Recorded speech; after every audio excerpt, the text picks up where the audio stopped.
फेवी 29, 146, युद्ध भावना संकट। Du Fang मुस्कुराया और बोला, दरअसल जियाओचेंग पहुंचने से पहले ही मैं एक कनिष्ठ योद्धा था, लेकिन मैं गंभीर रूप से घायल हो गया था। जू जिमू ने पूछा, भाई फैंग, क्या आप हमेशा फैंग चेंग में ही रहते आए हैं? लू परिवार के उत्सव की व्यवस्थाओं को देखकर लगता है कि भाई फैंग का इस किंगलियन प्रांगण में ठहरना ये दर्शाता है कि फैंग चेंग में आपका काफ़ी रुतबा और प्रतिष्ठा है। डू फैंग ने पहले तो हल्के से सिर हिलाया, फिर सिर हिलाकर कहा, हाँ सही है।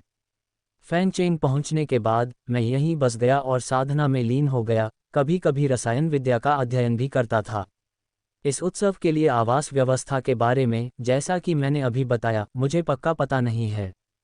जू जिमू फिर से हैरान होकर बोला, भाई फैंग को रसायन विद्या आती है? मुझे नहीं लगता कि मैंने तुम्हें इससे पहले कभी इसका जिक्र करते सुना है। जू लिंग एर ने भी हैरानी से डू फैंग की तरफ देखा और बोली, सच में? क्या तुमने अभी अभी सीखना शुरू किया है? जू जिमू ने अपनी बेटी की तरफ गुस्से से देखा, मानो उसे इस तरह बोलने के लिए दोषी ठहरा रहा हो।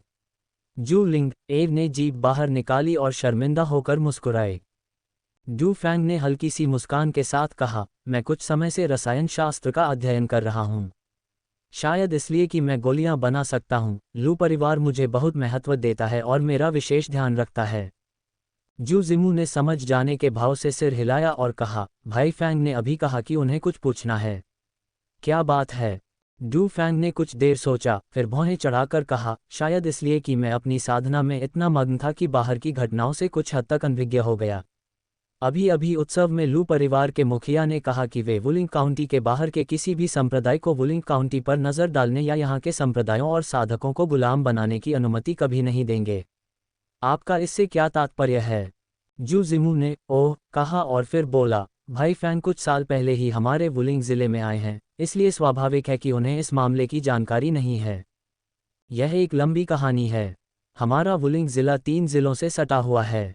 इन चारों ज़िलों में उत्तर में स्थित होंगशान ज़िला सबसे शक्तिशाली है, उसके बाद वुलिंग ज़िला, पश्चिम में चांगयांग ज़िला और दक्षिण में स्थित नानलिंग ज़िला सबसे कमज़ोर है। उत्तर में स्थित होंगशान ज़िला हमेशा से महत्वाकांक्षी रहा है। दशकों पहले इसने चांगयांग ज़िले के खिलाफ एक बड़ा युद्ध छेड़ा था और चांगयांग ज़िले के प्रमुख संप्रदायों और परिवारों पर नियंत्रण कर लिया था। अब इसने वुलिंग ज़िले पर अपनी नज़रें जमा ली हैं और वुलिंग ज़िले के प्रमुख संप्रदायों और ताकतों को अपने नियंत्रण में लाना चाहता है। तो बात ऐसी है, डू फैंग ने आश्चर्य से कहा। होंगशान काउंटी में कौन कौन से संप्रदाय हैं और वे कितने शक्तिशाली हैं? जू जिमू ने अपना सिर थोड़ा झुकाया, कुछ देर सोचा और फिर कहा, मैंने सुना है कि होंगशान काउंटी में लगभग 30 युद्ध महारथी स्तर के विशेषज्ञ हैं। उनकी शक्ति मेरे काउंटी से कहीं अधिक है और वे अधिकतर कुछ प्रमुख संप्रदायों और परिवारों में केंद्रित हैं। अकेले नंबर 1 संप्रदाय में ही लगभग 10 विशेषज्ञ हैं। क्या हाल के वर्षों में होंगशान काउंटी के संप्रदायों ने वुलिंग काउंटी के खिलाफ कोई बड़ा युद्ध छेड़ा है? डू फैंग ने पूछा। वह मुख्य रूप से अपनी सुरक्षा को लेकर चिंतित था और ऐसे किसी युद्ध में शामिल नहीं होना चाहता था। इसके अलावा अराजक वातावरण उसकी साधना के लिए अनुकूल नहीं था। अभी तो नहीं, लेकिन सभी संकेत यही बताते हैं कि होंगशान काउंटी जल्द ही वुलिंग काउंटी के खिलाफ कार्रवाई करेगी। जू जिमू का चेहरा कुछ उदास था।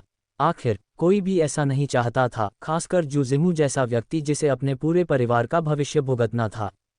डू फैंग मन ही मन आशा कर रहा था कि होंगशान काउंटी और वुलिंग काउंटी के बीच भीषण युद्ध जल्द शुरू न हो, अन्यथा उसे वुलिंग काउंटी छोड़कर कहीं और बसना पड़ सकता था। वह इस युद्ध में शामिल नहीं होना चाहता था। एक मध्यम स्तर के योद्धा के रूप में उसकी वर्तमान शक्ति, भले ही उसके पास शक्तिशाली खजाने हों, एक साधारण उच्च स्तर के योद्धा के सामने भी वह मुश्किल से ही टिक पाता। यदि उसका सामना कबीले के नेताओं या संप्रदाय के गुरुओं जैसे शक्तिशाली व्यक्तियों से होता, तो उसके जीतने की कोई संभावना नहीं होती, योद्धा साधकों से तो बिल्कुल भी नहीं। भले ही उसके पास खजाने उसकी रक्षा कर रहे थे, लेकिन अगर दूसरों को पता चल जाता तो और भी बड़ी मुसीबत खड़ी हो जाती। उसे अभी बहुत कुछ करना था और वह अपने गृहनगर लौटकर अपने परिवार से मिलना चाहता था। वह इस युद्ध में अनजाने में मरना नहीं चाहता था। मुझे उम्मीद है कि यह महान युद्ध बहुत जल्द नहीं आएगा, डू फैंग ने बुदबुदाते हुए कहा। हाँ, कोई भी बड़ा युद्ध छिड़ना नहीं चाहता। अभी जीवन इतना अच्छा है कि हम शांति से साधना कर सकते हैं, जू लिंग एर ने आह भरते हुए कहा। जू जिमू ने कहा, होंगशान काउंटी और चांगयांग काउंटी के बीच 10 वर्षों तक भीषण युद्ध चला। चांगयांग काउंटी के आधे योद्धा मारे गए और विभिन्न संप्रदायों और परिवारों के कम से कम आधे कुलीन भी युद्ध में मारे गए, जिससे उसकी शक्ति बहुत कम हो गई। अंत में उसके पास होंगशान काउंटी के सामने आत्मसमर्पण करने और होंगशान काउंटी के कई प्रमुख संप्रदायों का संबद्ध संप्रदाय बनने के अलावा कोई विकल्प नहीं बचा, जिसके लिए वह उन्हें हर साल एक बड़ी रकम देता था। होंगशान काउंटी भी बुरी तरह कमजोर हो गई थी, लेकिन दशकों के सुधार के बाद वह धीरे धीरे उबर रही है, इसलिए उसने फिर से सक्रिय होना शुरू कर दिया है और अब उसका ध्यान मेरे वुलिंग काउंटी पर है। डू फैंग ने हल्की सी आह भरी और कहा, तो बात ऐसी है। क्या काउंटी में युद्ध सेनापति स्तर के विशेषज्ञों ने पिछले कुछ वर्षों में कोई प्रत्युपाय किया है? जू जिमू ने कहा, इस बाहरी खतरे के कारण काउंटी के सभी प्रमुख संप्रदाय और परिवार अपनी शक्ति को मजबूत करने, योद्धा स्तर और यहां तक कि सेनापति स्तर के विशेषज्ञों को प्रशिक्षित करने और शक्तिशाली बागी साधकों को अपने संप्रदायों और परिवारों में शामिल करने के लिए प्रतिबद्ध हैं। साथ ही प्रमुख संप्रदायों और परिवारों ने संयुक्त रूप से घोषणा की है कि वुलिंग काउंटी के प्रमुख संप्रदायों और परिवारों को अपने शिष्यों के बीच विवादों के कारण युद्ध शुरू नहीं करना चाहिए और संप्रदायों और परिवारों की शक्ति को बनाए रखना सर्वोच्च प्राथमिकता होनी चाहिए। डू फैंग ने सिर हिलाते हुए कहा, इसका मतलब है कि सब कुछ व्यक्तिगत दुश्मनी के तौर पर होना चाहिए और इसमें कोई सांप्रदायिक विवाद नहीं होना चाहिए। जू जिमू ने कहा, हाँ, लेकिन ये केवल कुछ प्रमुख संप्रदायों और परिवारों पर ही लागू होता है, अन्य छोटे और मध्यम आकार के संप्रदाय इसमें शामिल नहीं हैं। ये देखकर कि डू फैंग के मन में अभी भी कुछ सवाल हैं, जू जिमू ने तुरंत आगे कहा। डू फैंग मूल रूप से यह पूछना चाहता था कि इस नियम के बावजूद जियाओचेंग के 12 गठबंधनों ने स्वर्गीय तलवार संप्रदाय पर हमला करने और उसे नष्ट करने का साहस क्यों किया। हालांकि ये देखकर कि जू जिमू पहले ही प्रश्न का उत्तर दे चुका है, उसने इसे दोबारा नहीं उठाया। जू लिंगर ने पूछा, एल्डर फैंग ने अभी कहा कि वह दवाइयां बना सकते हैं। उनका स्तर क्या है? वे किस प्रकार की दवाइयां बना सकते हैं? जब से डू फैंग ने योद्धा क्षेत्र में प्रवेश किया था, तब से वह उन्हें फैंग उपनाम वाला वह व्यक्ति कहकर नहीं पुकारती थी। उनके पिता डू फैंग को भाई फैंग कहते थे, लेकिन वह एक पीढ़ी कम नहीं होना चाहती थी, इसलिए वह डू फैंग को जू परिवार में उनके पदनाम एल्डर से ही पुकारती थी। 3 साल बीत चुके हैं और जू लिंगर ने एक बार फिर प्रगति करते हुए ची शोधन के 9वें स्तर को प्राप्त कर लिया है। डू फैंग ने हल्की मुस्कान के साथ कहा, श्रीमती जू, ची शोधन के 9वें स्तर तक पहुंचने के लिए आपकी शक्ति में उल्लेखनीय वृद्धि पर बधाई। आशा है कि आप जल्द ही एक और सफलता प्राप्त करेंगी। श्रीमती जू की साधना प्रतिभा वास्तव में अद्भुत है। जू लिंगर पहले तो बहुत खुश हुई, फिर मुंह बनाकर बोली, इसमें ऐसा क्या अच्छा है? फिर भी ये तुम्हारे जितना अच्छा नहीं है। जब तुम मेरी उम्र के थे तब तो तुम पहले से ही एक जूनियर योद्धा थे। डू फैंग मुस्कुराए बिना नहीं रह सका और बोलना बंद कर दिया। उसकी इतनी जल्दी साधना करने की क्षमता का मुख्य कारण उसकी जागृत विशेष रक्तरेखा, उसके स्वयं के प्रयास, शीर्ष स्तर की साधना तकनीक, स्वर्गीय उत्पत्ति पवित्र शास्त्र की सहायता और बड़ी संख्या में ली गई औषधियां थीं।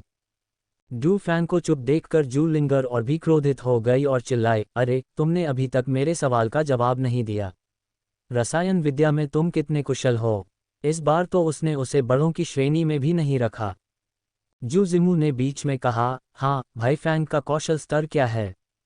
डू फैंग ने शांत भाव से कहा, मैं स्पिरिट एसेंस पिल सहित सभी प्रकार की गोलियां बना सकता हूं। ये सुनकर जू जिमू और उनकी बेटी तुरंत चौंक गए, उनके चेहरे के भाव एकदम बदल गए। हमेशा बेबाक रहने वाली जू लिंगर ने अविश्वास से कहा, क्या आप स्पिरिट एसेंस पिल्स बना सकते हैं? ये तो एक रसायन शास्त्री का स्तर है। भाई फैंग, तुम इतने युवा हो, फिर भी तुम्हारी रसायन विद्या की कुशलता इस स्तर तक पहुंच गई है। जू जिमू भी उतनी ही अचंभित थी। डू फैंग ने उन दोनों की ओर देखा और मुस्कुराते हुए सिर हिलाया। जू जिमू को अब भी यकीन नहीं हो रहा था। उसने सिर हिलाते हुए कहा, इस रसायन विद्या में न केवल अध्ययन के लिए समय चाहिए, बल्कि अभ्यास भी आवश्यक है। एल्डर फैंग की स्वयं की साधना में भी समय लगता है। भला वो दोनों क्षेत्रों में इस स्तर तक कैसे पहुंच पाए? अविश्वसनीय, अविश्वसनीय। प्रश्न और उत्तर सत्यापन। तभी दरवाजे के बाहर से किसी ने कहा, क्या साथी दाओवादी फैंग अंदर हैं? मैं लू नाई फैंग हूँ, यहाँ अपना सम्मान व्यक्त करने आया हूँ। डू फैंग थोड़ा हैरान था। क्या ये वही लू नाई फैंग नहीं था जिसने भोज में भाषण दिया था? उसने अपने आसपास के लोगों से सुना था कि यह व्यक्ति लू परिवार के मुखिया का पुत्र है और संभवतः वंश का मुखिया बनेगा। वह उससे मिलने क्यों आया था? यहाँ आने का उसका क्या मकसद था? जू जिमू और उनकी बेटी दोनों ही हैरान थे। लू परिवार के भावी मुखिया को डू फैंग से क्या चाहिए था? उन्होंने एक दूसरे को देखा और जू जिमू ने कहा, चून की एल्डर फैंग के मेहमान हैं, इसलिए हम चलते हैं। इस वेबसाइट का नया यूआरएल है, इसे जल्दी याद रखें .com। इतना कहकर वे उठे और चले गए। डू फैंग खड़ा हुआ, सिर हिलाया और बोला, ठीक है, मुझे सूचित करने के लिए धन्यवाद कुल प्रमुख जू। वह दरवाजे पर गया, उसे खोला और देखा कि लू नाइफेंग के अलावा बाहर एक बूढ़ा आदमी खड़ा था। वह भी एक उच्च कोटि का योद्धा था, बैंगनी रंग का चोला पहने हुए, उसका गोल चेहरा हल्का लाल चमक रहा था। उसके चेहरे पर घमंड का भाव था। उसने डू फैंग पर एक नज़र डाली और फिर उदासीनता से अपना सिर दूसरी ओर घुमा लिया। डू फैंग कुछ आश्चर्यचकित हुआ और दरवाजे के बाहर लू नाइफेंग से शांत भाव से बोला, क्या मैं पूछ सकता हूं कि साथी दाववादी लू को मुझसे क्या काम है? जू जिमू और उनके साथी ने लू नाइफेंग को थोड़ा झुककर प्रणाम किया और फिर चले गए।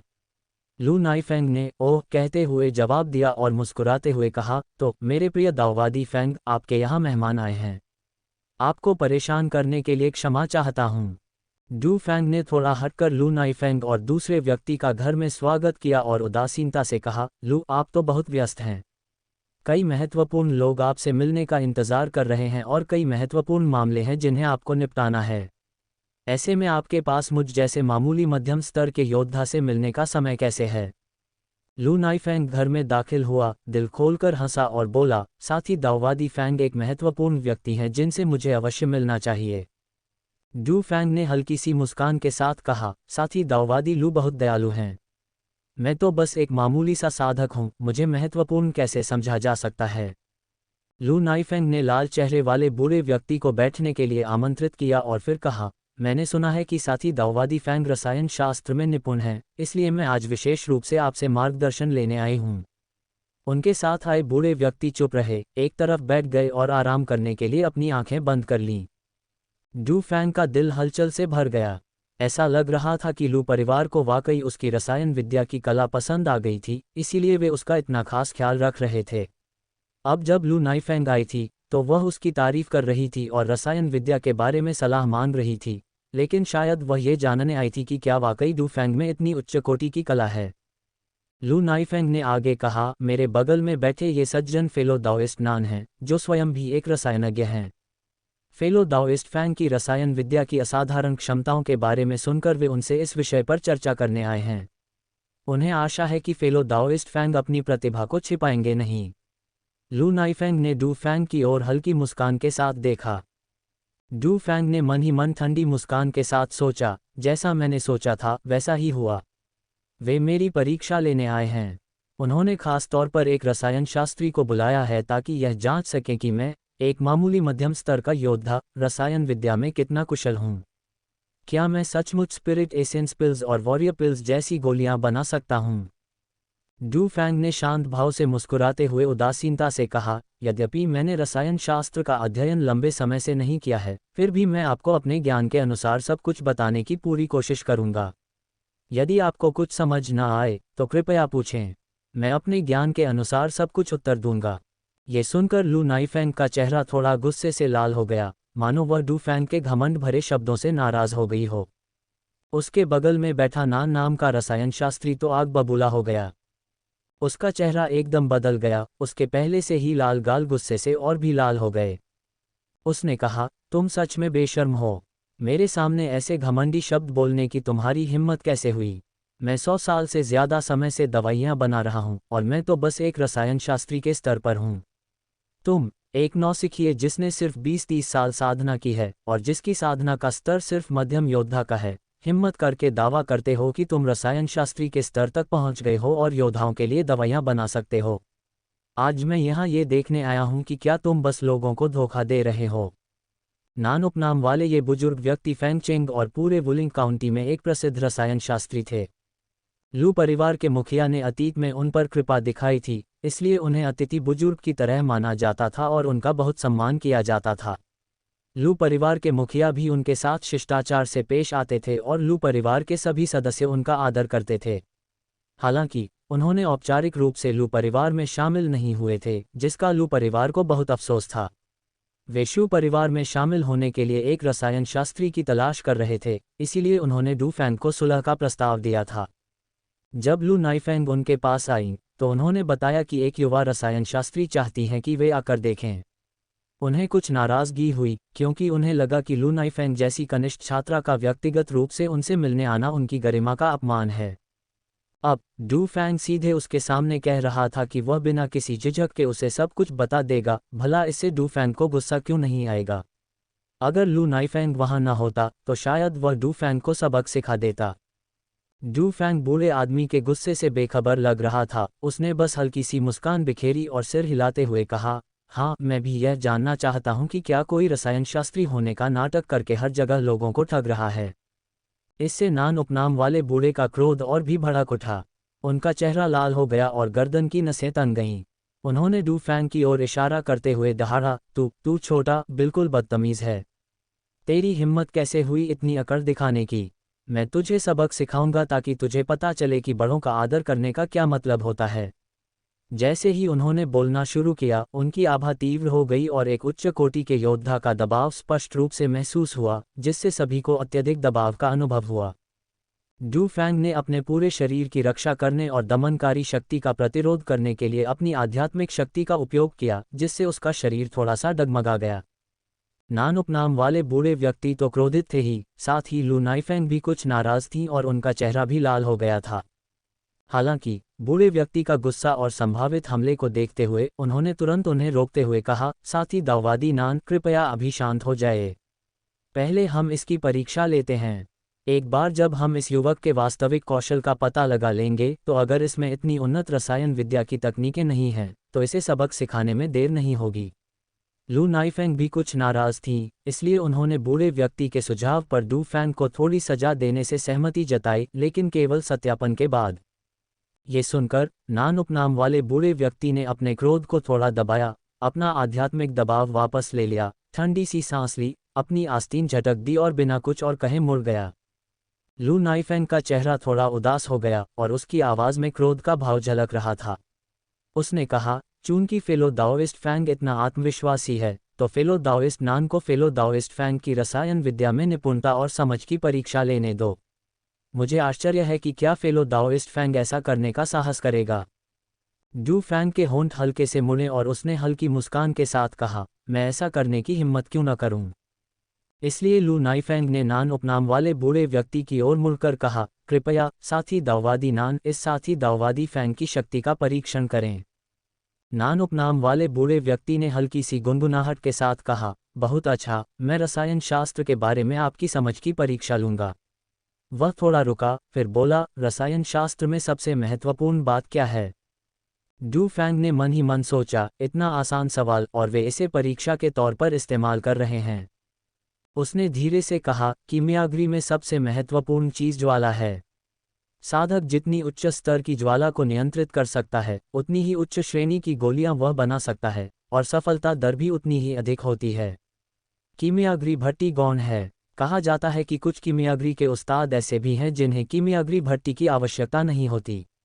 वे अपनी आध्यात्मिक इंद्रियों से वास्तविक अग्नि को नियंत्रित करके ही युद्ध देव क्षेत्र के विशेषज्ञों द्वारा आवश्यक स्वर्गीय उत्पत्ति की गोली बना सकते हैं। यह अंश यचेंजी द्वारा छोड़ी गई जेड पर्ची से लिया गया था। डू फैंग ने इसे पढ़ा था और उसे यह अच्छी तरह याद था। अब उसने धीरे धीरे इसे सुनाया, जिससे नान उपनाम वाले बूढ़े व्यक्ति ने सहमति में सिर हिलाते हुए कहा, हम बुरा नहीं है। ज्वाला रसायन शास्त्र का सबसे महत्वपूर्ण तत्व है। ये सबसे बुनियादी सिद्धांत है। ठीक है, मैं आपसे फिर से पूछता हूँ, योद्धा पिल बनाने के लिए किन आध्यात्मिक जड़ी बूटियों की आवश्यकता होती है और उनका अनुपात क्या है? आपने कितने बैच बनाए हैं और सफलता दर क्या रही है? डू फैंग थोड़ा पीछे झुककर बोला, वॉरियर पिल्स बनाने के लिए कुल 18 सामग्रियों की आवश्यकता होती है। इनमें से 3 मुख्य सामग्रियां, ज्वाला फल, आत्मा अवरोही घास और रक्त संग्रह घास, प्रत्येक 30% हैं, जबकि शेष 15 औषधीय जड़ी बूटियां 10% हैं। मैंने अब तक केवल 6 बैच बनाए हैं, जिनकी कुल सफलता दर लगभग 60% है। नान उपनाम वाले बूढ़े व्यक्ति ने फिर सिर हिलाया। डू फैंग बिल्कुल सही था। योद्धा गोली की सफलता दर 60% थी, जिसे वह स्वयं भी प्राप्त कर सकता था। ये बहुत अधिक नहीं थी। वह एक और प्रश्न पूछने ही वाला था, लेकिन डू फैंग के अगले शब्दों ने उसके शांत हुए क्रोध को फिर से भड़का दिया। पूर्वजों द्वारा हथियारों का शोधन। डू फैंग ने अपनी भौहें उठाते हुए कहा, बिल्कुल, ये तो बस शुरुआत है। मुझे विश्वास है कि भविष्य में अपेक्षित कौशल स्तर प्राप्त करने में 80% सफलता दर आसानी से हासिल की जा सकेगी। इस साइट का नया URL है, इसे याद रखने का आसान तरीका .com। शायद अगर कोई अवसर मिले तो मैं और मेरे साथी दाववादी नान कौशल का आदान प्रदान कर सकते हैं। नान उपनाम वाले बूढ़े व्यक्ति ने कहा, मैं आपसे फिर से पूछता हूँ, 100 जड़ी बूटियों की 9 मोड़ वाली गोली और सच्ची सार पुनर्जनन गोली के लिए कच्चा माल क्या है और उनका अनुपात क्या है। डू फैंग के दिमाग में इन दोनों गोलियों के बारे में जानकारी तेजी से कौंध गई और उसने कहा, 100 जड़ी बूटियों की 9 चरण वाली गोली, जैसा कि नाम से पता चलता है, 100 प्रकार की औषधीय जड़ी बूटियों से बनी है, लेकिन वास्तव में केवल 81 प्रकार की जड़ी बूटियों की ही आवश्यकता होती है। ये 81 प्रकार की औषधीय जड़ी बूटियां हैं: गैनोडर्मा ल्यूसिडम, ज्वाला फल, अग्नि ड्रैगन फल, हिमगैनोडर्मा, युवानशिया फल, लाल कमल फल, अस्थि भक्षी घास, आत्मा नेत्र घास।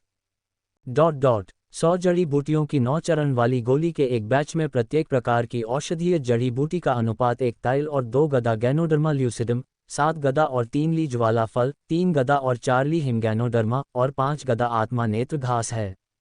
इसका प्रभाव साधक की शक्ति को थोड़े समय में जबरदस्ती बढ़ाना है, लेकिन उपयोग के बाद विश्राम की अवधि आवश्यक है। डू फैंग ने इतनी प्रभावशाली ढंग से बात की कि लू नाइफेंग अवाक रह गया। नान उपनाम वाले बूढ़े व्यक्ति के चेहरे पर भी थोड़ा सा भाव परिवर्तन आया। फैंग उपनाम वाला ये युवक वाकई बहुत कुछ जानता था। वह सिर्फ बकवास नहीं कर रहा था, शायद वह वाकई दवाइयाँ बना सकता था। नान उपनाम वाले बूढ़े व्यक्ति ने पूछा, क्या आपने मुझे जो 100 जड़ी बूटियों की 9 मोड़ वाली गोली और सच्ची सार पुनर्जनन गोली दी थी, उसे आपने स्वयं परिष्कृत किया था? वह अभी भी कुछ हद तक संशय में था। डू फैंग मुस्कुराया और नान उपनाम वाले बूढ़े व्यक्ति की ओर देखते हुए बोला, बिल्कुल नहीं, ये किसी का दिया हुआ उपहार था। नान उपनाम वाले बूढ़े ने राहत की एक हल्की सांस ली।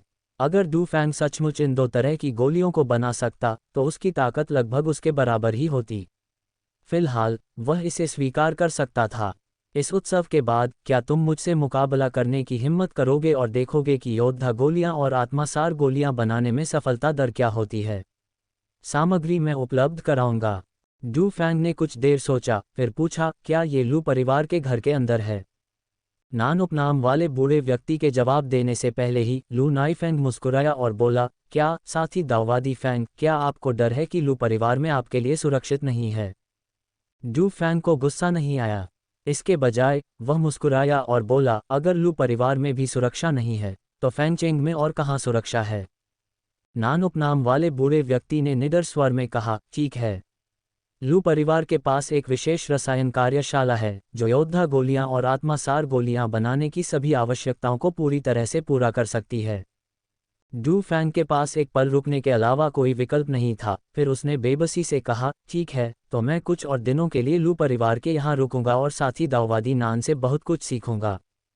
नान उपनाम वाले बूढ़े व्यक्ति ने संतुष्टि से सिर हिलाया। बगल में खड़े लू नाइफेंग ने पूछा, सहपाठी दाववादी फैंग, आप फैंगचेंग के निवासी तो नहीं हैं? मुझे नहीं लगता कि मैंने फैंगचेंग के रसायन शास्त्रियों में कभी आपका नाम सुना है। डू फैंग ने धीरे से सिर हिलाया और कहा, मैं फैंगचेंग में 3 साल से भी कम समय से हूँ। इसके अलावा मैं आमतौर पर लोगों से बातचीत नहीं करता, इसलिए बहुत कम लोग मुझे जानते हैं। अरे, क्या ऐसा है? लू नाइफेंग ने कहा, तो मुझे अपने लू परिवार के उत्सव में शामिल होने के लिए साथी दाववादी फैंग का धन्यवाद करना चाहिए। डू फैंग ने कहा, मैंने सुना है कि लू परिवार के मुखिया को युद्ध सेनापति का पद मिल गया है और मैं उनका बहुत सम्मान करता हूँ, इसलिए मैं बिना बुलाए आ गया हूँ। मुझे उम्मीद है कि साथी दाववादी लू को बुरा नहीं लगेगा। एक पल के लिए दोनों बहुत विनम्र हो गए। नान उपनाम वाले बूढ़े व्यक्ति ने चिल्लाते हुए कहा, ठीक है, बकवास बंद करो। मामला सुलझ गया है। अगर तुम्हें कुछ काम है तो मैं अब वापस जाता हूँ। इतना कहकर वह लू नाइफेंग और डू फैंग को अलविदा कहे बिना ही उठकर दरवाजे की ओर चल पड़ा।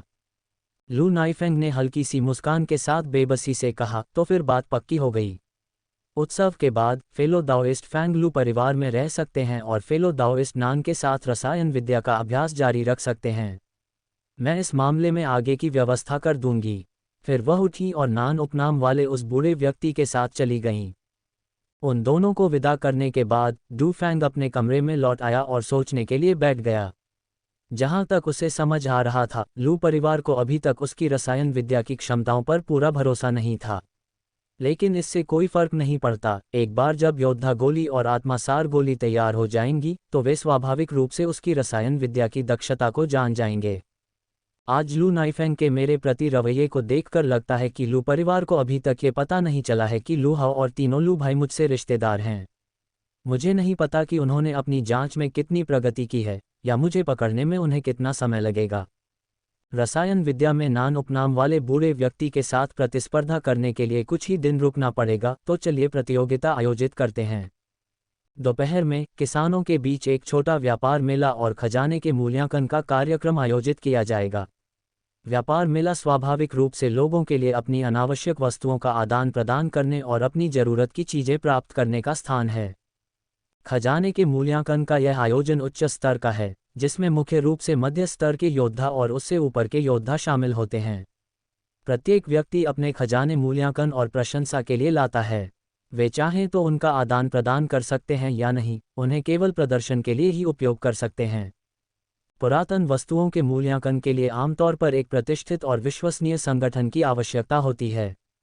अन्यथा यदि कोई लालच में आकर खजाना चुराने के लिए हत्या कर दे, तो भला कौन अपनी कीमती वस्तुओं का आदान प्रदान करने या उनकी प्रशंसा करने की हिम्मत करेगा। इसके अलावा आयोजन में गोपनीयता के कड़े उपाय किए जाने चाहिए। बाद में चोरी और लूटपाट को रोकने के लिए उपस्थित लोगों को एक दूसरे की पहचान से पूरी तरह अनजान होना चाहिए। हालांकि डू फैंग इन दोनों सभाओं में जाने के लिए उत्साहित नहीं था। उसके पास पर्याप्त खजाने थे और उसे किसी चीज की कमी नहीं थी। वैसे भी एक योद्धा स्तर के साधक के पास भला और क्या अच्छे खजाने हो सकते हैं। इसलिए डू फैंग अपने कमरे में छिपकर ध्यान साधना करने लगा। अगले दिन लू परिवार के मुखिया ने समाधि अग्नि का उपयोग करके हथियार बनाने की प्रक्रिया का प्रदर्शन किया। यह एक ऐसा अवसर था जिसमें युद्ध सेनापति स्तर के विशेषज्ञ अपनी क्षमता स्थापित कर सकते थे और समाधि अग्नि को नियंत्रित करने का तरीका दिखा सकते थे। योद्धा स्तर के विशेषज्ञों के लिए यह एक मूल्यवान सीखने का अवसर था, हालांकि सभी युद्ध सेनापति स्तर तक नहीं पहुंच सके। सभी की सबसे बड़ी चिंता अग्नि पर नियंत्रण पाना था।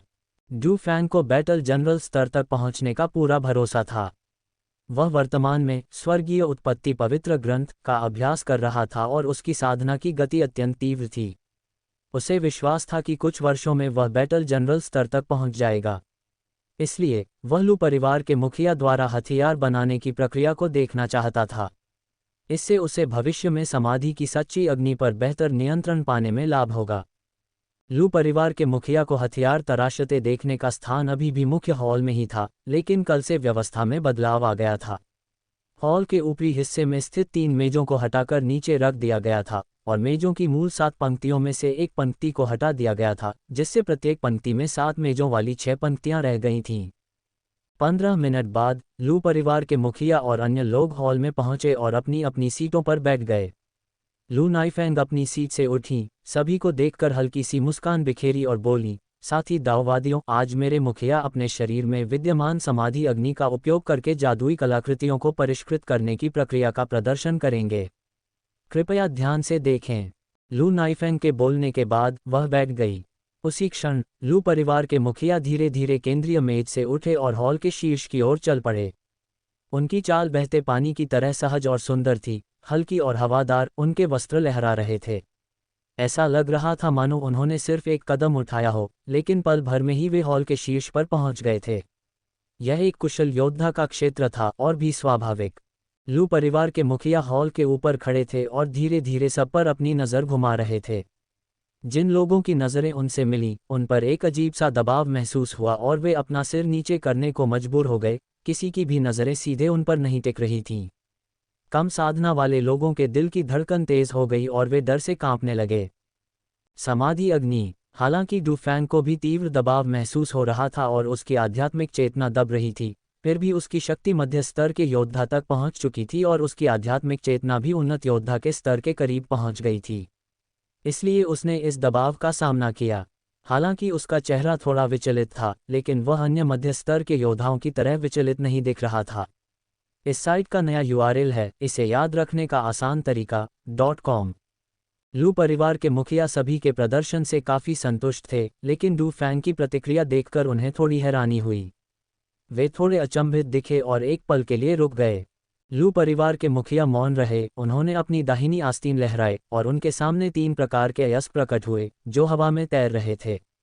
ध्यान से देखने पर सभी ने उन्हें हीरा ज़ेड 100 वर्ष पुरानी नीले ड्रैगन की लकड़ी और शुद्ध मित्रिल रेत के रूप में पहचाना।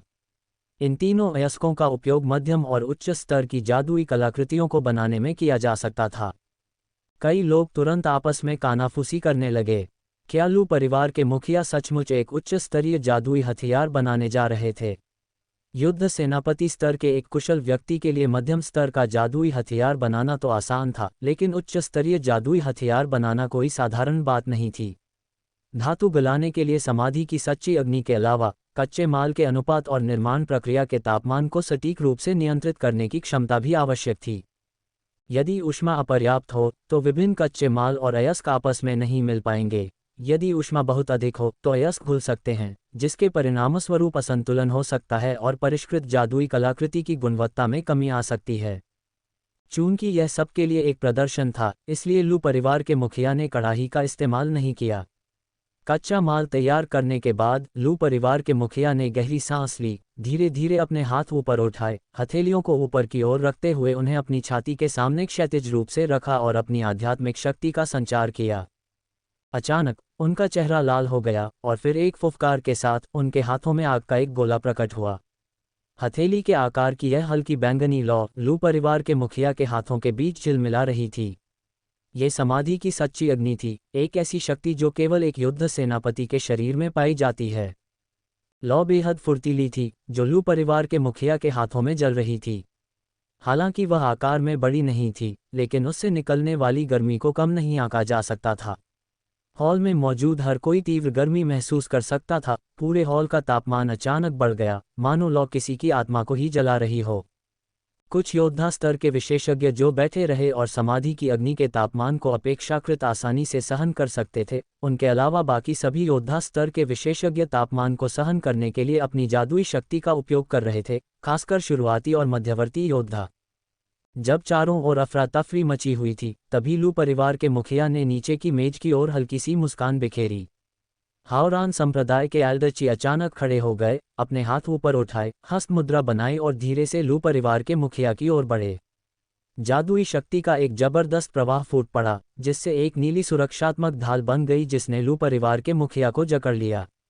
ढाल पारदर्शी थी और हॉल के अंदर और बाहर मौजूद सभी साधक लू परिवार के मुखिया की हर हरकत को स्पष्ट रूप से देख सकते थे। तुरंत ही हॉल का तापमान इतना कम हो गया कि सब लोग उसे सहन कर सकें, जिससे सबको राहत मिली। एल्डरची ने भावहीन होकर कहा, मैंने अभी आपको समाधि अग्नि की शक्ति की एक झलक दिखाई है। अब मैं साथ ही दाववादी लू और समाधि अग्नि को एक साथ सील कर दूंगा, ताकि आप शस्त्र निर्माण की प्रक्रिया को सुरक्षित रूप से देख सकें। आध्यात्मिक ऊर्जा से प्रवर्धित उनकी आवाज़ हजारों प्रतिनिधियों को सुनाई दी। ये समाधि की सच्ची अग्नि की शक्ति है। डू फैंग आह भरे बिना नहीं रह सका। ये वाकई बहुत शक्तिशाली है। एक योद्धा स्तर का साधक भी इसका सामना नहीं कर सकता। इसी क्षण लू परिवार के मुखिया ने धीरे से अपना दाहिना हाथ मुट्ठी में बंद किया और उनके सामने रखी तीनों सामग्रियां हीरा, सदियों पुरानी नीली ड्रैगन लकड़ी और मित्रिल सिंदूर उनके हाथ में समा गईं। फिर लू परिवार के मुखिया ने अपने हाथों को तीनों सामग्रियों पर धीरे से फेरा और तुरंत ही उनमें समाधि की अग्नि का एक गोला भर दिया, जिससे वे चारों ओर से घिर गईं और जलने लगीं। सबकी निगाहें उन पर टिकी थीं कि लू परिवार के मुखिया के सामने एक हल्की बैंगनी लौ तैर रही थी, जिनके हाथों में अब समाधि अग्नि नहीं थी। जलती हुई तीनों छोटी लपटें लगातार चटकने की आवाज़ कर रही थीं, जबकि लू परिवार के मुखिया उन्हें ध्यान से देख रहे थे और समाधि अग्नि को नियंत्रित करने के लिए लगातार हस्त मुद्राएं बदल रहे थे। हथियार बनाने की प्रक्रिया का ये पहला चरण है, कच्चे माल को पिघलाना। इस प्रक्रिया में आमतौर पर 3 से 5 घंटे तक का समय लगता है। यदि कच्चा माल उच्च गुणवत्ता का हो तो पिघलने का समय और भी अधिक हो सकता है, संभवतः 10 घंटे से भी अधिक। असंख्य प्रतिनिधि हॉल में बेरुखी से बैठे रहे, लगभग अपरिवर्तित दृश्य को देखते हुए उन्हें ऊब महसूस हो रही थी।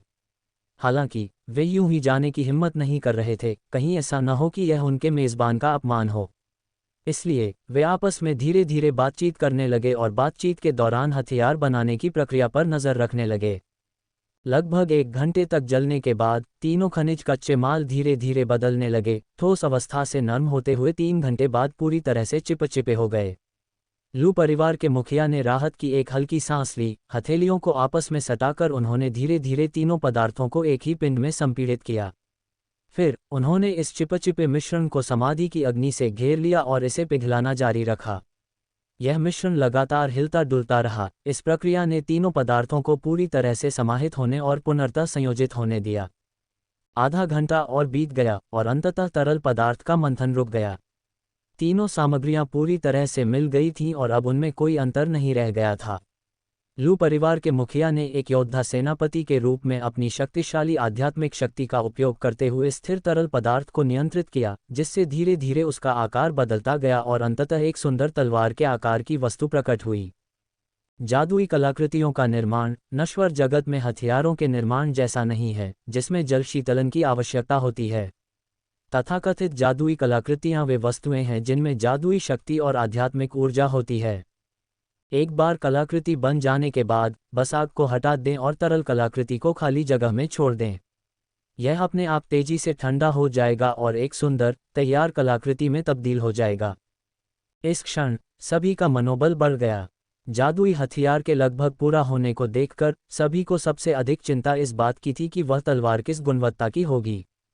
क्या वह मध्यम स्तर का जादुई हथियार होगा या उच्च स्तर का?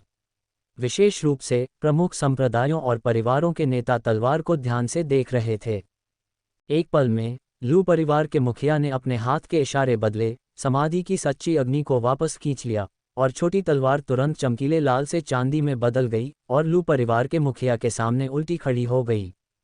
लू परिवार के मुखिया ने धीरे से अपना दाहिना हाथ उठाया और अभी अभी गड़ी गई चांदी की छोटी तलवार को पकड़ लिया। उन्होंने उसे अपनी छाती के सामने क्षैतिज रूप से रखा और ध्यान से उसका निरीक्षण किया। तलवार एक उच्च श्रेणी का जादुई हथियार था, जिसकी लंबाई 2 फुट 3 इंच और चौड़ाई 1 इंच 8/10वां हिस्सा थी। इसकी शैली सरल और प्राचीन थी और मूठ पर लू का एक छोटा सा मुहरनुमा अक्षर अंकित था। इसे पढ़ने के बाद कुलपति ने संतुष्टि भरी मुस्कान के साथ अपना सिर उठाया और धीरे धीरे उपस्थित लगभग 1000 दर्शकों पर अपनी नज़र डाली। लगभग सभी के चेहरे पर तनाव और उम्मीद का भाव था। वे कुलपति द्वारा परिणाम घोषित किए जाने का इंतजार कर रहे थे। विशेष रूप से हॉल में पहली 3 मेजों पर बैठे लोग, जहां संप्रदाय के नेता या बुजुर्ग और लू परिवार के सदस्य बैठे थे, सबसे अधिक चिंतित थे। हालांकि सभी कुलपति के चेहरे के भाव से परिणाम का अनुमान लगा सकते थे, फिर भी उन्हें स्वयं उनके द्वारा पुष्टि किए जाने का इंतजार करना था। लू परिवार के मुखिया ने कहा, कई घंटों की कड़ी मेहनत के बाद मैंने आखिरकार आप साथी दाववादियों को निराश नहीं किया है और इस उच्च श्रेणी के जादुई हथियार को सफलतापूर्वक बना लिया है। इतना कहकर उन्होंने अपने हाथ में पकड़ी तलवार को थोड़ा ऊपर उठाया। ये सुनकर लू परिवार के सभी सदस्य जोर जोर से जयकारे लगाने लगे, जबकि विभिन्न संप्रदायों और परिवारों के प्रतिनिधियों के चेहरे पर मुस्कान तो थी, लेकिन भाव अलग ही थे। सच्ची अग्नि की शक्ति। हावरान संप्रदाय के एल्डरची ने कहा, उच्च स्तरीय जादुई हथियार को सफलतापूर्वक तैयार करने के लिए साथी दाववादी लू को बधाई। लू परिवार की शक्ति भविष्य में बहुत बढ़ेगी और वे हमारे वुलिंग काउंटी में और अधिक योगदान दे सकेंगे। हेवनली दाव संप्रदाय के गुरु यून ने मुस्कुराते हुए कहा, बधाई हो पूर्वज लू। हेवनली दाव संप्रदाय के गुरु की मुस्कान सच्ची थी। ये सर्वविदित था कि हेवनली दाव संप्रदाय और लू परिवार के बीच घनिष्ठ संबंध थे। स्वाभाविक रूप से हेवनली दाव संप्रदाय को लू परिवार की बढ़ती शक्ति से प्रसन्नता हुई। अन्य परिवारों और संप्रदायों के प्रतिनिधियों ने भी बधाई दी। लू परिवार के मुखिया ने बार बार सिर हिलाया, उनका चेहरा संतुष्टि से चमक रहा था। इसी क्षण लू नाइफेंग लू परिवार के मुखिया के पास गईं, आदरपूर्वक उनके हाथ से छोटी तलवार ली, अपनी सीट पर लौट आईं और गर्व से तलवार को दूसरों को प्रशंसा के लिए सौंप दिया। मेज पर बैठे अन्य संप्रदाय प्रतिनिधियों ने देखा कि यह वास्तव में एक उच्च स्तरीय जादुई हथियार था और वे इसकी प्रशंसा करते रहे। वे क्या सोच रहे थे, यह अज्ञात ही है। हालांकि यह उच्च श्रेणी का जादुई हथियार अभी पूरी तरह से तैयार नहीं हुआ है और इसे पूरी तरह से बनने में कुछ समय लगेगा, लेकिन तलवार का ढांचा पहले ही तैयार हो चुका है। बाकी का काम केवल अतिरिक्त सुदृढ़ीकरण और मजबूती प्रदान करना है, जिससे जादुई हथियार की गुणवत्ता में और सुधार होगा और मूलतः कोई समस्या नहीं होगी। लू नाइफेंग को संतोष का अनुभव हुआ। उनके पूर्वज का उच्च स्तरीय जादुई कलाकृतियों का निर्माण कर पाना आज की घटना का सबसे महत्वपूर्ण पहलू था, और यही वह बात थी जिसकी सबको सबसे अधिक परवाह थी। इसका अर्थ ये था कि भविष्य में जब तक पर्याप्त कच्चा माल उपलब्ध रहेगा, लू परिवार बड़ी संख्या में उच्च स्तरीय जादुई कलाकृतियों का निर्माण कर सकेगा, जिससे लू परिवार की समग्र शक्ति में काफ़ी वृद्धि होगी। इसके बाद उन्हें उच्च स्तरीय जादुई कलाकृतियों को खरीदने के लिए अधिक प्रयास करने की आवश्यकता नहीं होगी। यदि आज कुलपिता केवल मध्यम स्तर के जादुई हथियार ही बना पाते हैं, तो युद्ध सेनापति स्तर के कुलपिता के होने पर भी लू परिवार की शक्ति में केवल एक सदस्य की वृद्धि होगी।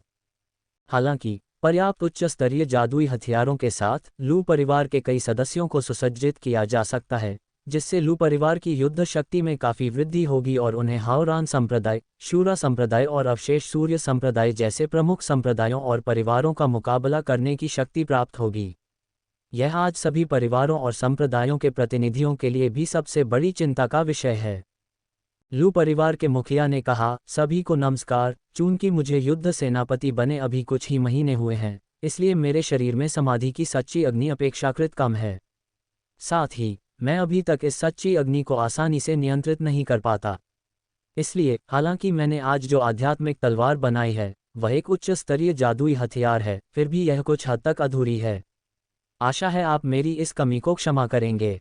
उनके शब्द कुछ हद तक विनम्रतापूर्ण थे, लेकिन उनके हावभाव और लहजे में शर्मिंदगी का कोई संकेत नहीं था।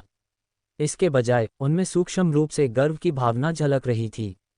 आज का हथियार निर्माण कार्य पूर्णतः सफल रहा, अपेक्षित लक्ष्य प्राप्त हुए और पूरे वुलिंग काउंटी में लू परिवार की स्थिति और भी मजबूत हो गई। हालांकि आज उसने जो उच्च स्तरीय जादुई हथियार बनाया वह केवल एक साधारण उच्च स्तरीय जादुई हथियार था, या यूं कहें कि सबसे निम्न स्तर का उच्च स्तरीय जादुई हथियार था, लेकिन वास्तव में शक्तिशाली उच्च स्तरीय जादुई हथियारों के लिए अनेक सामग्रियों और लंबे निर्माण समय की आवश्यकता होती है। कुछ हथियारों की शक्ति को उजागर करने के लिए विशेष निर्माण विधियों की भी आवश्यकता होती है, लेकिन अब वे उच्च स्तरीय जादुई कलाकृतियों को परिष्कृत करने में सक्षम हैं। यह एक संकेत है। तब से लू परिवार तीसरा सबसे बड़ा परिवार बन गया। यदि उनमें से कोई कई दशकों बाद युद्ध महानायक के पद तक पहुंच जाता है, तो परिवार दूसरा सबसे बड़ा परिवार बन जाएगा और लू परिवार के सदस्य वुलिंग काउंटी में गर्व से अपना सिर ऊंचा कर सकेंगे। लू परिवार के मुखिया ने आगे कहा, ये समाधि सच्ची अग्नि एक योद्धा सेनापति स्तर के विशेषज्ञ के शरीर के भीतर की एक अनूठी अग्नि है। जैसे ही कोई उच्च स्तरीय योद्धा सेनापति स्तर में प्रवेश करता है, उसके शरीर में समाहित अग्नि तत्व की आध्यात्मिक ऊर्जा स्वतः ही मिलकर समाधि सच्ची अग्नि उत्पन्न करती है। प्रारंभिक अवस्था में इस सच्ची अग्नि का आकार और शक्ति विभिन्न साधकों में भिन्न भिन्न होती है। जो लोग अग्नि तत्व की तकनीकों का अभ्यास करते हैं, उन्हें इस मामले में विशेष लाभ मिलता है। इसकी अपार ऊर्जा साधारण योद्धाओं के प्रतिरोध से कहीं अधिक है। समाधि अग्नि का सामना करने वाला नौसिखिया योद्धा केवल भाग सकता है। प्रतिरोध करने का कोई उपाय नहीं है और वह पल भर में राख हो जाएगा। एक बार उत्पन्न होने पर समाधि अग्नि स्वचालित रूप से एक योद्धा स्तरीय विशेषज्ञ को घेर लेती है, उनके शरीर में प्रवेश करने वाली स्वर्ग और पृथ्वी की आध्यात्मिक ऊर्जा को निरंतर शुद्ध करती है और साधक को उसका सार प्रदान करती है। इसलिए एक योद्धा स्तरीय विशेषज्ञ की ऊर्जा एक योद्धा स्तरीय विशेषज्ञ की ऊर्जा से कहीं अधिक शुद्ध होती है, जो समाधि अग्नि का एक बहुत महत्वपूर्ण कार्य है। लू परिवार के मुखिया ने समाधि की सच्ची अग्नि के बारे में धीरे धीरे प्रासंगिक जानकारी दी। कई योद्धा इसके बारे में पहली बार सुन रहे थे और बेहद उत्साहित थे। हालांकि डू फैंग ने प्राचीन ग्रंथों और साधना तकनीकों में इसके बारे में पढ़ा था, लेकिन ये प्रत्यक्ष विवरण जितना वास्तविक और विस्तृत नहीं था, इसलिए उसने बड़ी रुचि से सुना। वुलिंग काउंटी में जब भी कोई नया योद्धा जनरल स्तर का विशेषज्ञ उभरता है, तो ऐसा उत्सव मनाया जाता है। इसके कई उद्देश्य हैं। इससे योद्धा जनरल स्तर के विशेषज्ञ को उत्पन्न करने वाले संप्रदाय या परिवार को पूरे काउंटी में अपनी प्रतिष्ठा स्थापित करने का अवसर मिलता है। यह उस संप्रदाय या परिवार की शक्ति का परीक्षण करने का अवसर होता है, और इससे अधिक योद्धा जनरल स्तर के साधकों को स्थिति को समझने में मदद मिलती है, जिससे वे योद्धा जनरल स्तर में प्रवेश करते समय अपनी आंतरिक ऊर्जा को बेहतर ढंग से नियंत्रित कर सकें और सफल प्रवेश की अधिक संभावना प्राप्त कर सकें। इसलिए हर कोई ऐसे उत्सव का आयोजन और उसमें भाग लेने में प्रसन्न होता है। समाधि की सच्ची अग्नि पर महारत और नियंत्रण के संबंध में लू परिवार के मुखिया केवल अपनी प्रारंभिक समझ ही साझा कर सकते थे, क्योंकि वे कुछ महीने पहले ही योद्धा क्षेत्र में पहुंचे थे और अभी तक इसके अद्भुत उपयोगों को पूरी तरह से नहीं समझ पाए थे। फिर भी इससे योद्धा क्षेत्र के कई प्रतिनिधियों को पहले ही बहुत लाभ मिल चुका था। पूरे आधे घंटे के बाद लू परिवार के मुखिया ने आखिरकार रुककर संक्षेप में कहा, चूंकि मैं अभी अभी इस अग्नि के संपर्क में आया हूं, इसलिए इसके बारे में मुझे ज़्यादा जानकारी नहीं है। हालांकि समाधि की सच्ची अग्नि एक शक्तिशाली ज्वाला के रूप में अपार शक्ति और अद्भुत उपयोग रखती है, इसमें कोई संदेह नहीं है। मैंने जो कुछ कहा है वह केवल मेरी हालिया समझ है, जो दशकों से इस क्षेत्र में निपुण साथी दाववादियों ची यू और लू की गहन समझ से कहीं कम है। नीचे खड़े तीनों कनिष्ठ योद्धा थोड़े अभिमानी लग रहे थे। आज का शस्त्र शोधन प्रदर्शन यहीं समाप्त होता है। कृपया शेष समय के लिए अपनी व्यवस्था स्वयं कर लें। लू नाइफेंग ने घोषणा की और खड़ी हो गई क्योंकि उसके पिता ने पाठ जारी रखने का कोई इरादा नहीं दिखाया। चूंकि अभी सुबह का समय था, इसलिए प्रतिनिधि लू परिवार के परिसर में छोटे छोटे समूहों में इकट्ठा होकर अपने साधना अनुभवों पर चर्चा करने और लेन देन करने लगे। डू फैंग बैठे रहे। जू जिमू और उनकी बेटी डू फैंग के पास आए, जिन्होंने बिना कुछ कहे मुस्कुराते हुए उन्हें अपने निवास स्थान पर ले गए। कमरे में उसे देखने के किसी भी प्रयास को रोकने के लिए कई सुरक्षात्मक घेरे लगाने के बाद डू फैंग ने धीरे से पूछा, क्या कबीले के मुखिया जू को मुझसे कुछ कहना है? दरअसल उसके चुपचाप बैठे रहने का कारण यह था कि जू जिमू ने उसे एक टेलीपैथिक संदेश भेजा था जिसमें कहा गया था कि उसे उससे कुछ कहना है। जू जिमू ने कुछ देर सोचा, फिर गंभीरता से कहा, सबसे पहले मैं जू परिवार में उनके योगदान के लिए एल्डर फैंग को धन्यवाद देना चाहता हूँ। एल्डर फैंग के बिना जू परिवार को जियाओचेंग में आज जो दर्जा प्राप्त है वह नहीं होता। डू फैंग ने हल्की सी मुस्कान के साथ कहा, कुल प्रमुख जू बहुत ही विनम्र हैं। जू परिवार की शक्ति को देखते हुए हम स्वाभाविक रूप से उसी स्तर का दर्जा पाने के हकदार हैं। वैसे जियाओ शहर में वर्तमान स्थिति क्या है? ये सुनकर जू जिमू की आंखें चमक उठीं और उन्होंने उत्साह से कहा, स्वर्गीय तलवार संप्रदाय के साथ हुए पिछले युद्ध के बाद से चारों प्रमुख परिवारों की शक्ति बहुत कमजोर हो गई है। 2 महीने पहले ये खबर फैली थी कि लिन परिवार के लिन लाओगुई गंभीर रूप से घायल हो गए हैं। वान परिवार जियाओचेंग का नंबर 1 परिवार बन गया है, लिन परिवार दूसरे स्थान पर है, झाओ परिवार तीसरे स्थान पर है और ली परिवार को सबसे भारी नुकसान हुआ है। स्वर्गीय तलवार संप्रदाय के साथ युद्ध में एक उच्च स्तरीय योद्धा, एक मध्य स्तरीय योद्धा और 2 निम्न स्तरीय योद्धा मारे गए। परिवार में अब केवल एक मध्य स्तरीय योद्धा बचा है, मुखिया ली मिंग। परिवार की शक्ति बहुत कम हो गई है। पिछले महीने जियाओचेंग 12 परिवार गठबंधन के मुखियाओं की बैठक में उन्हें मेरे जू परिवार के बाद 5वें सबसे बड़े परिवार के रूप में स्थान दिया गया। डू फैंग ने हल्की मुस्कान के साथ कहा, बधाई हो कुल प्रमुख जू। इस तरह जियाओचेंग में जू परिवार की प्रतिष्ठा न केवल बढ़ेगी बल्कि उन्हें मिलने वाले लाभ भी काफ़ी बढ़ जाएंगे। अगर उस दिन ली लाओसी को खत्म करने में एल्डर फैंग की गुप्त सहायता न होती तो मेरा जू परिवार ली परिवार से आगे नहीं निकल पाता। अब ली परिवार के सबसे बड़े युवा मालिक ली जियानयुआन अब लापरवाही से कोई काम करने की हिम्मत नहीं करते। ली परिवार भी पहले से कहीं अधिक संयमित हो गया है। जू जिमू थोड़ी देर रुकी, फिर बोली, दोस्तों, अगर आपको यह कहानी पसंद आई है तो इसकी आगे की कड़ियां हमारे टेलीग्राम चैनल पर सुन सकते हैं। गोल्डन मेंबरशिप सिर्फ ₹149 में इस कहानी के अगले 100 एपिसोड का आनंद लें। अगर आप इस कहानी के सभी एपिसोड सुनना चाहते हैं तो सिर्फ ₹299 में इस पूरी कहानी का पूरा एक्सेस प्राप्त करें। टेलीग्राम लिंक और गोल्डन मेंबरशिप की जानकारी आपको डिस्क्रिप्शन और पिन किए गए कमेंट में मिल जाएगी। आपके प्यार और सहयोग के लिए दिल से धन्यवाद।